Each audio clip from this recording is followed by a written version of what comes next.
Naninninot. Naninninot. Naninninot. Contes infantils a cau d'orella.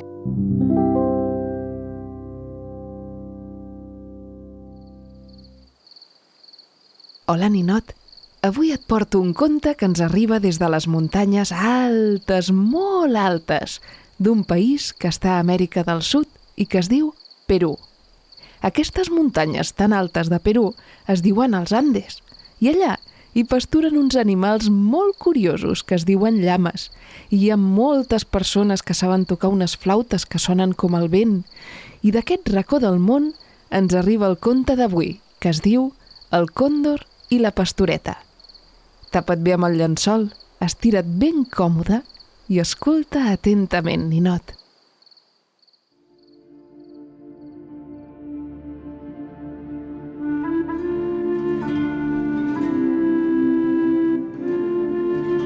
Fa molts i molts anys, en un poblet de les muntanyes dels Andes, hi vivia una nena que es deia Mayo. La Mayo era una pastoreta.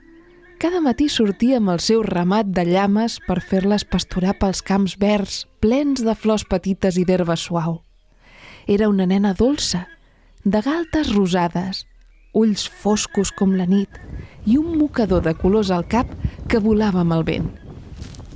Un dia, mentre passejava pel camp amb les seves llames, va veure una ombra molt gran sobre la terra. Va alçar el cap i va veure un ocell enorme. Era un còndor. Era molt i molt gran, majestuós, amb ales tan grosses com finestres i ulls brillants que observaven absolutament tot. El còndor va baixar fent espiral fins a posar-se en una roca propera. Allà es va quedar mirant fixament la nena. La Mayo el va saludar amb molt de respecte. «Hola, gran còndor, que vols descansar una estona?» El còndor, sorprès per tanta amabilitat, va fer un gest amb el bec que semblava un somriure. A partir d'aquell dia, el còndor va tornar sovint. Podríem dir que es van fer amics. La Mayo li oferia trossos de pa de blat de moro i li explicava històries mentre les llames dormien a l'ombra. Però a poc, el còndor es va anar encapritxant d'aquella nena. Volia estar sempre amb ella, mai no en tenia prou. Un matí, el còndor va baixar volant del cel amb una flor a les urpes i li va dir: «Vine amb mi, Mayo, t'ensenyaré el món des del cel». La Mayo es va sorprendre. El cel li semblava molt gran i una mica perillós. «Però i les meves llames? I la meva mare? I els meus amics i amigues?» El còndor va insistir. «Allà dalt no et faltarà de res.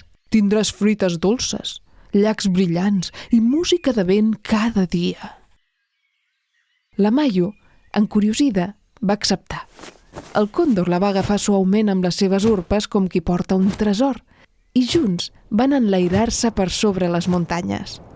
Van volar per damunt de pobles, llacs d'un blau tan profund com el silenci i pics nevats que tocaven els núvols. Tot era meravellós, però a la Mayo li faltava alguna cosa. El còndor la va dur a un palau de roques. Era una cova alta i secreta, on li va fabricar un niu tot per ella sola. Li va portar flors, fruita, i li cantava cançons amb el vent de les ales. Però amb els dies, la Mayo es va anar posant trista. «Trobo a faltar la meva mare i les meves llames i el meu poble». El còndor no ho entenia. Ell li ho donava tot. «Però jo sóc aquí amb tu i et cuido, Mayo». «Sí, però també vull caminar per la meva terra i cantar amb les meves llames i abraçar la mare i jugar amb les meves amigues». El còndor va abaixar les ales i ho va entendre.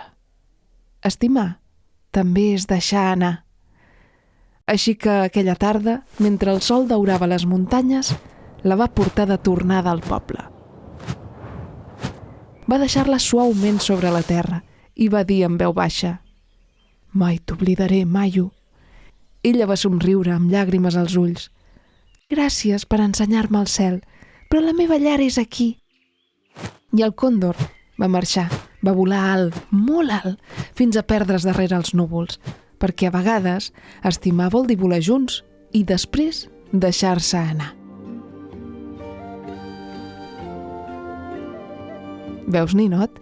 Aquest conte ens recorda que encara que alguna cosa sembli molt bonica o molt màgica, el més important és escoltar el teu cor. La Mayo va ser valenta per escoltar el seu cor i dir el que sentia. I el còndor, encara que li costés, també va ser valent per fer-la tornar. I així és com aprenem que la llibertat i l'amor de veritat sempre van junts.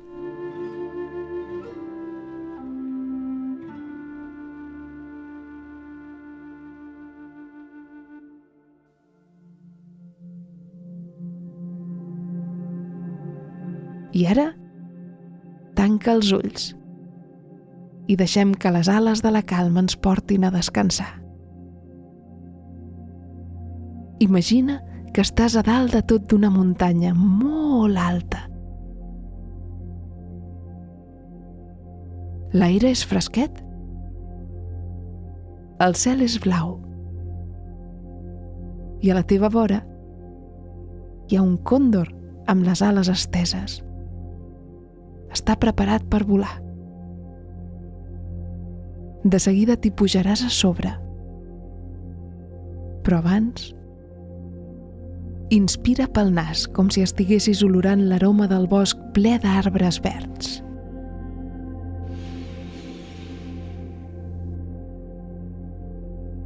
Ara, deixa anar l'aire molt a poc, com si fossis la brisa que bufa al matí al cim de les muntanyes.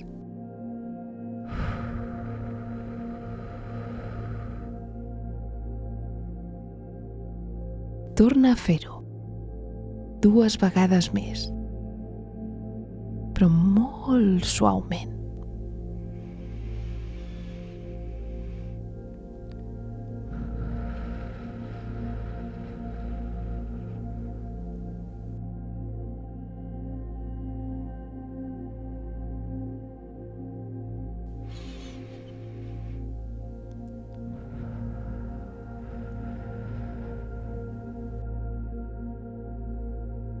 Ara, imagina que puges a dalt del còndor i comenceu a volar.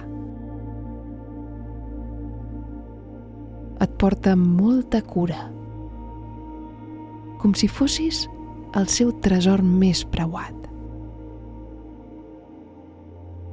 Amb les seves ales grosses, el còndor planeja sobre el paisatge. Sense fer soroll, tot és silenci. Tot és calma. Voles sobre les muntanyes i el món es fa petit a sota teu. Veus rius que brillen, arbres que ballen amb el vent i estàs en pau.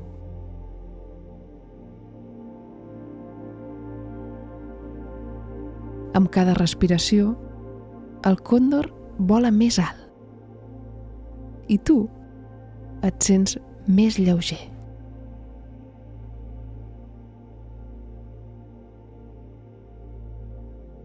El teu cos descansa. El cor va a poc, i la teva ment es torna clara com un cel net després de la pluja.